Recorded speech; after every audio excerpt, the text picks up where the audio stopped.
Aujourd'hui, j'ai envie de vous partager un exercice à faire avec les enfants, mais comme nous sommes tous des grands enfants, eh bien c'est un exercice pour vous aussi. Comme vous le savez, à l'école on apprend plein de choses, on apprend le français, les maths, l'histoire géo, etc. Mais on n'apprend absolument rien sur notre univers intérieur, tout ce qui touche aux émotions. Et pourtant, qu'est-ce qu'on en aurait besoin? C'est pour ça que je vais vous faire un exercice qui tourne autour des émotions pour apprendre à mieux les connaître. Malheureusement, nous sommes de vrais analphabètes émotionnels et affectifs.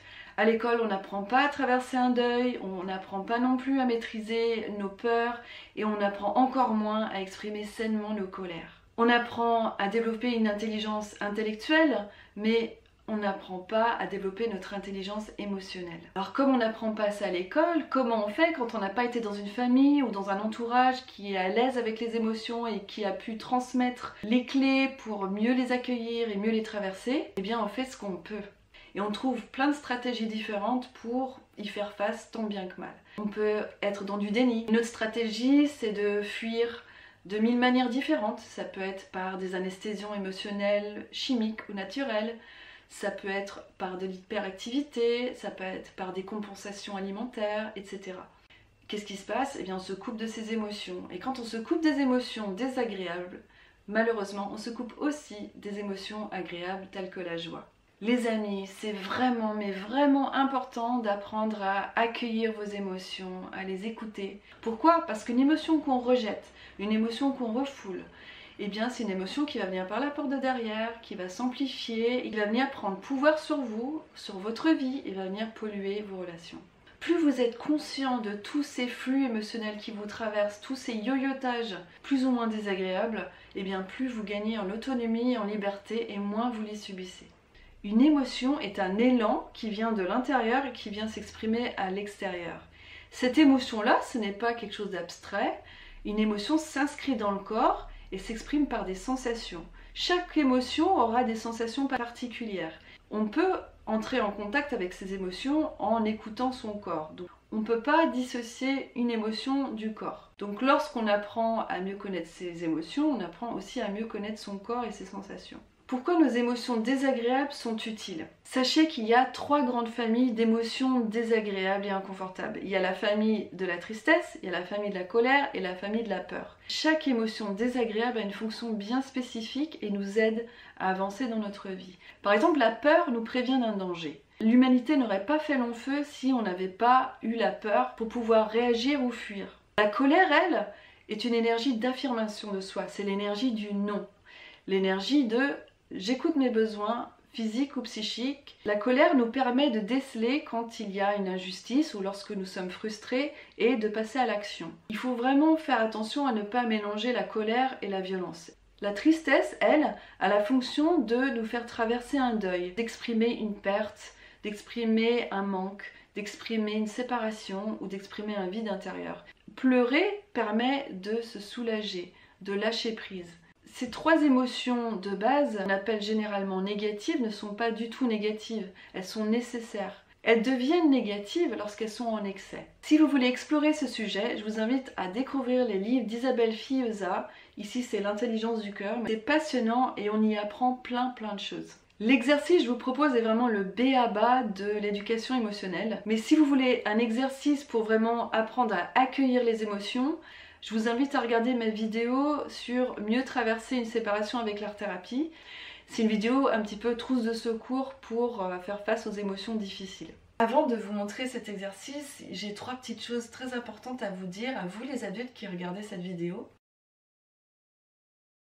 Lorsque vous proposez des exercices inspirés de l'art-thérapie ou de la créativité aux enfants, c'est vraiment important de l'essayer sur soi avant. Non seulement vous allez sentir de l'intérieur les bienfaits, mais vous allez surtout sentir les difficultés ou les obstacles qui peuvent émerger pendant le processus. Et en les dépassant vous-même, vous allez pouvoir mieux accompagner les enfants à dépasser leurs propres freins avec confiance et efficacité.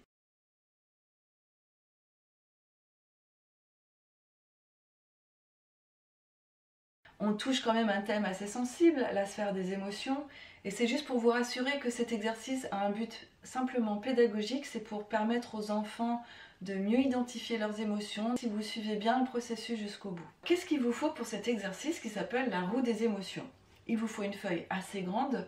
Moi j'ai utilisé du papier à tapisser, l'autre côté du papier, ça fera très bien l'affaire. Prenez votre matériel à dessin, du pastel sec, du pastel gras, des feutres, peu importe. Munissez-vous de votre compas, d'une règle, c'est parti. Alors vous allez tout simplement commencer par tracer votre cercle. Et puis vous allez diviser votre cercle en 6 tranches. Maintenant que vous avez divisé votre cercle en 6, vous allez choisir 3 émotions agréables et 3 émotions désagréables. Alors pour ma part, je choisis la peur, la tristesse et la colère, et l'amour, le calme et la joie pour les émotions agréables. Vous l'aurez deviné, chaque part va être consacrée à une émotion. Là, je vous invite vraiment à démarrer avec les émotions que vous aimez moins et de terminer avec les émotions avec lesquelles vous êtes à l'aise. Pourquoi? Parce que si vous terminez avec, par exemple, la colère, vous risquez de vous connecter à cette colère-là et puis de terminer la roue avec un sentiment de malaise. Évidemment, vous pouvez diviser votre cercle en 8, en 10, en 12. Avec les adultes, en général, je fais un peu plus de parts. Et puis, vous pouvez chercher des émotions un peu plus complexes. Dans la description en dessous de cette vidéo, je vais vous mettre en lien un site où vous pourrez trouver une liste beaucoup plus complète. Et comme ça, vous allez pouvoir peaufiner et développer votre vocabulaire émotionnel. Maintenant, passons aux choses sérieuses. Je vais choisir l'émotion que j'aime le moins, qui est la peur. Je vais choisir une part et je vais essayer de penser en couleurs, en formes, en symboles. Pour la peur, j'ai envie d'utiliser le pastel gras. Et la couleur pour moi qui va avec la peur, c'est le gris, les couleurs sombres.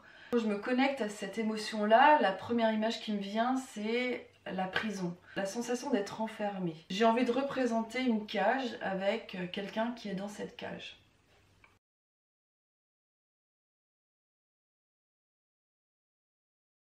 Alors on n'est pas obligé de représenter quelque chose, ça peut être simplement une tâche, peu importe, c'est totalement libre. Laissez-vous complètement porter par ce qui vous vient naturellement.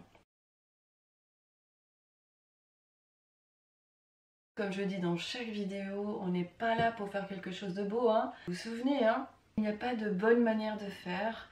Pour moi, la peur c'est la prison, l'alarme c'est pour la tristesse, mais vous ça peut être complètement autre chose, peu importe. Vous voyez là, j'ai vraiment envie avec la colère de sortir du cadre. Ce qui est important, c'est de ne pas aller dans d'autres tranches. Maintenant, je vais passer aux émotions que j'aime plus, avec lesquelles je me sens plus à l'aise.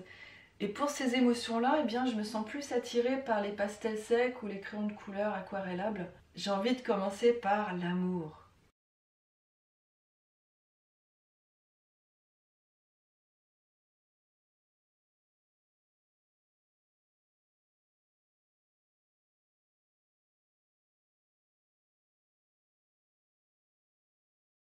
Vous allez sûrement être confronté à la question de l'enfant qui montre tout fièrement son dessin, qui vous dit « Est-ce que c'est joli ?» Je vous invite à changer la réponse automatique qu'on a d'habitude qui est « Oui, oui mon chéri, c'est très joli ce que tu viens de faire », mais plutôt en retournant la question, en lui demandant « Et toi, comment trouves-tu ton dessin? Est-ce que tu le trouves joli ?» Et en général, c'est oui. Mais parfois, c'est non. Alors dans ce cas-là, vous lui posez la question « Mais est-ce que tu as eu des moments de plaisir ou de bien-être ou de joie à faire ce que tu viens de faire ?» En général, là aussi c'est oui, mais si là encore c'est non, eh bien vous allez encourager l'enfant à faire une prochaine fois attention au moment de plaisir, au moment de bien-être et de joie qu'il peut ressentir, et puis de l'amener à jouer avec les couleurs, les formes et les matières, et non pas à penser à un objectif esthétique. Ça paraît tout bête comme ça, mais si vous changez ses habitudes et ses réponses automatiques, vous allez voir que vous allez aider l'enfant à développer sa confiance en lui, vous allez l'aider à se détacher d'une validation extérieure également. Alors une autre manière de répondre, parce que évidemment on a envie de faire plaisir à l'enfant, évidemment on a envie de l'encourager, donc je vous encourage à ne plus dire c'est joli, mais vous pouvez dire par exemple je trouve ça joli, donc de vous impliquer et de ne pas être dans une phrase un peu indéfinie. Et vous dites pourquoi, parce que voilà, vous aimez bien ces couleurs. Vous allez voir que vous allez vraiment apprendre à regarder sa création et de vraiment l'apprécier.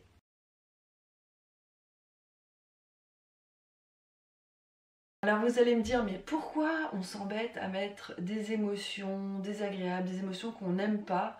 Eh bien parce que ce n'est pas la réalité, tout simplement. Nous sommes tout ça. On ne peut plus faire l'économie de rejeter les émotions qu'on n'aime pas. Au contraire, il faut apprendre à les intégrer, à les accueillir. Alors évidemment, c'est facile de dire oui, accueillez vos émotions, traversez-la, mais c'est l'apprentissage d'une vie. Et bien pour ça, il y a plein de techniques. Il y en a en art-thérapie, mais il y a aussi la méditation, il y a le yoga, il y a plein de pratiques maintenant aujourd'hui qu'on peut faire pour mieux les traverser, mieux les accueillir. Pour les enfants, je vous invite vraiment à aller découvrir le livre et les méditations d'Eline Snell. Donc c'est une forme de méditation qui s'appelle la pleine conscience, une méditation laïque rattachée à aucune religion et qui permet vraiment d'aller apprendre aux enfants à mieux se comprendre, mieux comprendre comment les pensées, le corps et les émotions fonctionnent et à être vraiment dans l'instant présent. Et bien maintenant, j'espère que vous êtes des pros de l'émotionnel et que vous allez pouvoir transmettre ça aux enfants. Sur ces conseils, je vous laisse expérimenter tout ça sur vous-même et sur les enfants. N'hésitez surtout pas à me faire des retours, à me poser des questions, je suis toujours ravie de vous répondre. Je vous dis à bientôt pour une prochaine vidéo. Au revoir!